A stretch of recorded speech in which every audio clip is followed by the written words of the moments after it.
Hi friends, game changer movie ఎలా ఉందో ఈ వీడియోలో తెలుసుకుందాం. కథ ఏంటంటే ఆంధ్రప్రదేశ్ ముఖ్యమంత్రి బొబ్బిలి సత్యమూర్తి ఎన్నికలకు 1 సంవత్సరం ముందు పూర్తిగా మారిపోతాడు. రాష్ట్రంలో ఇకపై అవినీతి జరగొద్దని, నిజాయితీగా పనిచేయాలని మంత్రులను, ఎమ్మెల్యేలను ఆదేశిస్తాడు. సీఎం నిర్ణయం ఆయన కొడుకు మైనింగ్ మినిస్టర్ బొబ్బిలి మోపిదేవికి నచ్చదు. ముఖ్యమంత్రి తెలియకుండా అవినీతిని కొనసాగిస్తాడు.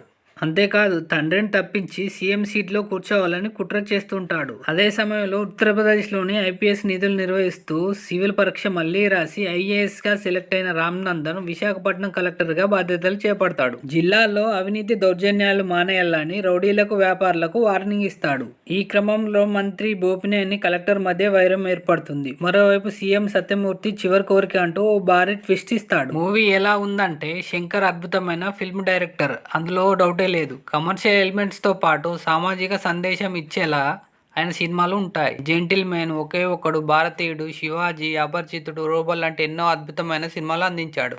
అయితే భారతీయుడు 2 రిలీజ్ తర్వాత శంకర్ మేకింగ్ పై విపరీతమైన ట్రోల్స్ వచ్చాయి. బలమైన కథలు రాసుకోవడం లేదనే విమర్శలు వచ్చాయి. ఆ ఎఫెక్ట్ గేమ్ చేంజర్ పైన కూడా పడింది. కానీ మెగా ఫ్యాన్స్ తో పాటు శంకర్ అభిమానులు కూడా ఈ చిత్రం ఆయనకు కంబ్యాక్ ఇస్తుందని ఆశపడ్డారు. కానీ వారి ఆశ పూర్తిగా నెరవేరలేదనే చెప్పాలి. కార్తిక్ సుబ్బరాజ్ అందించిన రొటీన్ కథను అంతే రొటీన్ గా తెరపై చూపించాడు. ఈ సినిమా నేపథ్యం అవినీతి రాజకీయ నేతకు, నికాసైన ఐపీఎస్ అధికారి మధ్య జరిగే ఘర్షణ అని ట్రైలర్ లో చూపించారు. అయితే ఆ ఘర్షణను ఆసక్తికరంగా, ఉత్కంఠభరితంగా చూపించడంలో దర్శకుడు పూర్తిగా సఫలం కాలేదు. శంకర్ గత సినిమాలను గుర్తు చేసేలా కథనం సాగుతుంది. అలా అని బోర్ కొట్టదు. మదర్ సెంటిమెంట్, తండ్రి ఎపిసోడ్ సినిమాకు ప్లస్ అయిందనే చెప్పాలి. ఎలాంటి సాగతీతలు లేకుండా కథను చాలా సింపుల్ గా ప్రారంభించాడు.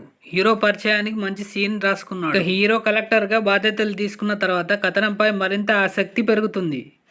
రామ్ చరణ్, ఎస్జే సూర్య మధ్య వచ్చే సన్నివేశాలు ఆకట్టుకుంటాయి. అదే సమయంలో హీరోయిన్తో వచ్చే లవ్ ట్రాక్ ఆకట్టుకోకపోగా కథకు అడ్డంగా అనిపిస్తుంది.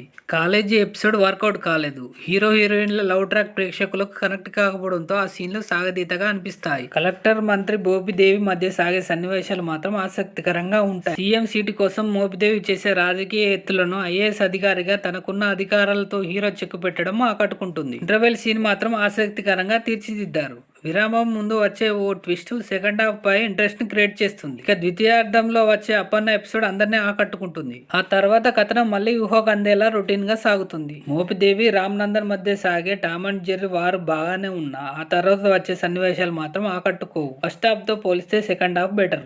ఎన్నికల అధికారి తనకున్న పవర్స్ ని నిజాయితీగా వాడితే ఎలా ఉంటుందనేది తెరపై చక్కగా చూపించారు. క్లైమాక్స్ కూడా రొటీన్ గానే ఉంటుంది. ఈ వీడియో మీకు నచ్చినట్టయితే లైక్ చేయండి, షేర్ చేయండి, సబ్స్క్రైబ్ చేయడం మాత్రం మర్చిపోకండి.